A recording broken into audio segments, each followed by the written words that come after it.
Hi friends, welcome to Cook with Joe. നമുക്കൊരു അടിപൊളി dish ഉണ്ടാക്കാം. നല്ല കക്ക റോസ്റ്റ്. സുഹൃത്തുക്കൾ ഈ ചാനൽ ആദ്യമായിട്ടാണ് കാണുന്നതെങ്കിൽ തീർച്ചയായിട്ടും ലൈക്ക് ചെയ്യുക, സബ്സ്ക്രൈബ് ചെയ്യുക, സപ്പോർട്ടും ചെയ്യുക.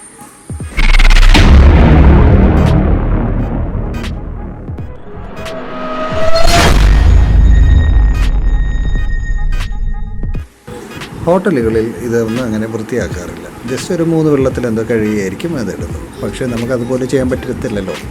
വീടുകളിൽ കുട്ടികളൊക്കെ ഉണ്ടെങ്കിൽ തീർച്ചയായിട്ടും നമ്മൾ നന്നായിട്ട് തന്നെ വൃത്തിയാക്കി കഴുകിയെടുക്കണം. പിന്നെ അതുപോലെ തന്നെ അതിൻ്റെ അകത്തുള്ള വേസ്റ്റ് നമ്മൾ റിമൂവ് ചെയ്തതിന് ശേഷം മാത്രമേ അതൊന്ന് കുക്ക് ചെയ്യാൻ. ഈ കല്ലുമ്മക്ക, കക്ക ഇതുപോലെയുള്ളത്, കണവ ഇതുപോലെയുള്ള നമ്മൾ കറി വെച്ച് കഴിക്കുമ്പോൾ വീടുകളിൽ കുട്ടികളൊക്കെ ഉണ്ടെങ്കിൽ നമ്മൾ നന്നായിട്ട് വൃത്തിയാക്കി കഴുകി അതിൻ്റെ വേസ്റ്റ് എല്ലാം കളഞ്ഞതിന് ശേഷം ചെയ്ത് കഴിഞ്ഞാൽ കുട്ടികൾക്ക് പെട്ടെന്ന് അസുഖങ്ങളൊന്നും വരാതെ ഇരിക്കും. അതുകൊണ്ട് നമുക്കൊരു കാര്യം ഇത് നന്നായിട്ട് വൃത്തിയാക്കാം. ഇത് വൃത്തിയാക്കാൻ കുറച്ച് ബുദ്ധിമുട്ടുള്ള പണിയാണ്. എന്നാൽ കൂടെ തന്നെ അത് എങ്ങനെയാണ് ചെയ്യുന്നത് കാണിക്കാം.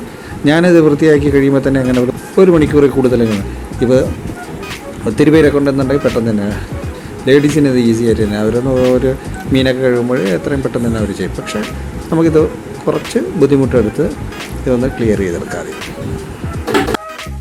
കായലിൽ നിന്ന് കക്ക എടുക്കുമ്പോൾ ഇതുപോലെയല്ല കിട്ടും. നമുക്കൊന്ന് അതിൽ ഷെല്ല് കാണും. ഇതൊന്ന് കായലിലുള്ള കക്ക ഒന്ന് അത് എടുത്ത് അവർ ചെറുതായിട്ടൊന്ന് ചൂടാക്കി അതിന് ശേഷം ഒന്ന് ചൂടാക്കുമ്പോൾ അതിൻ്റെ ഷെല്ല് ഒന്ന് പൊട്ടും.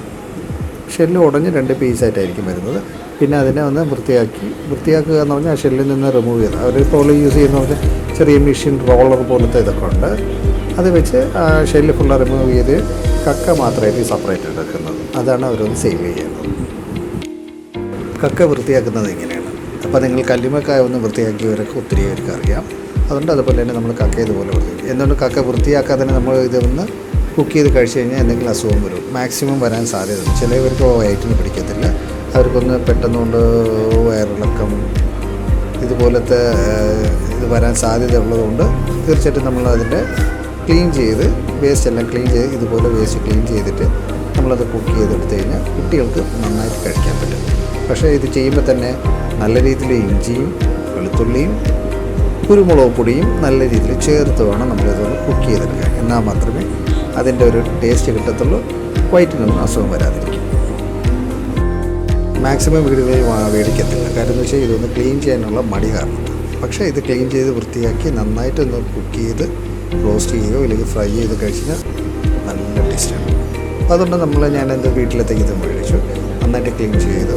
1 മണിക്കൂർ കൂടുതലെടുത്ത് ഞാനതൊന്ന് ക്ലീൻ ചെയ്തെടുത്തതാണത്. ക്ലീൻ ചെയ്തതിന് ശേഷം നന്നായിട്ട് ഒന്ന് കഴുകണം. കാര്യം എന്ന് വെച്ചാൽ ക്ലീൻ ചെയ്ത് കഴിഞ്ഞാൽ കൂടെ തന്നെ അതിൻ്റെ അകത്ത് മണ്ണിൻ്റെ ഒരു ഇത് വരുന്നത്. അതുകൊണ്ട് 2 വെള്ളം 3 വെള്ളത്തിൽ കഴിയുമ്പോൾ അത് സെപ്പറേറ്റ് ആയിട്ട് നമുക്ക്. അപ്പോൾ ഇത് കഴിയുമ്പോൾ അതിൻ്റെ വേസ്റ്റ് തന്നെ ഇതാണ് നിങ്ങൾക്ക് കാണിച്ചു തരുന്നത്. ഇത് അതിൻ്റെ അകത്തുള്ള വേസ്റ്റ്. ഈ വേസ്റ്റ് നമ്മളൊന്ന് കഴിച്ചു കഴിഞ്ഞാൽ കുട്ടികൾക്ക് ചിലപ്പോൾ വയറ്റിന് പിടിക്കത്തില്ല. പക്ഷേ മുതിർന്നവരൊക്കെ ആകുമ്പോൾ അവരൊക്കെ കഴിക്കാറുണ്ട്. ഹോട്ടലിലൊക്കെ പോയി കഴിക്കുന്നവർ ഇത് കാണാറില്ല. ഇത് ശ്രദ്ധിക്കാതായിരിക്കും കഴിക്കും. ഇത്തരം വേസ്റ്റായിരിക്കും ഞാൻ ഇതിൽ നിന്ന് റിമൂവ് ചെയ്തത്. ഇതാകെ മേടിച്ചത് 1/2 കിലോയാണ്. പക്ഷേ ഞാനത് 1 കിലോയിൽ മേടിച്ചത് ഞാൻ 2-3 മണിക്കൂറിൽ കൂടുതലെടുത്താണ്.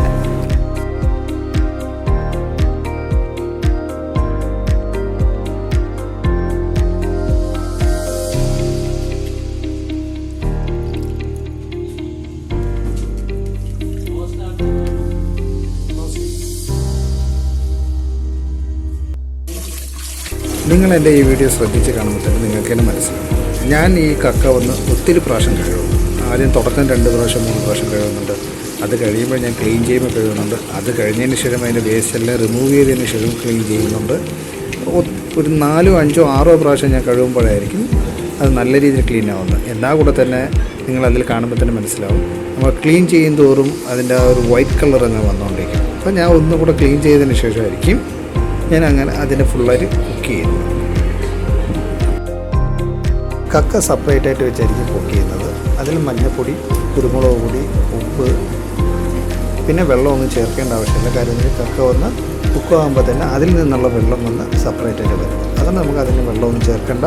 കക്ക ഡയറക്റ്റായിട്ട് തന്നെ വേറൊരു മീൻ ചട്ടിയിൽ ഞാനത് കുക്ക് ചെയ്തെടുക്കാം. കക്ക ഇറച്ചി, കണവ, ഇതിനൊക്കെ ഏറ്റവും കൂടുതൽ, കണവ മീൻസ് സ്ക്വിഡ്, അതിനൊക്കെ ഏറ്റവും കൂടുതൽ ഒന്ന് ടേസ്റ്റ് കൊടുക്കുന്നത് നമ്മുടെ ചെറിയ ഉള്ളിയാണ്. അപ്പം ഞാൻ ഇതിൽ ആവശ്യത്തിന് എടുത്തേക്കുന്നത് ഇഞ്ചി, വെളുത്തുള്ളി, ചെറിയ ഉള്ളി ചെറുതായിട്ട് അരിഞ്ഞത്, പിന്നെ ടൊമാറ്റോ, പിന്നെ അതിനനുസരിച്ചുള്ള മുളക് പൊടി, മല്ലിപ്പൊടി, പെപ്പർ, ഇങ്ങനെ എല്ലാം കൂടെ ചേരുവകളെല്ലാം ചേർത്ത് ചേർത്താണ് പോകുന്നത്. അപ്പോൾ ഇതിൻ്റെ മസാല കൂട്ടി ഞാൻ സെപ്പറേറ്റ് ആയിട്ട് ചെയ്യുന്നത്, നിങ്ങൾ കണ്ടു നോക്കുക.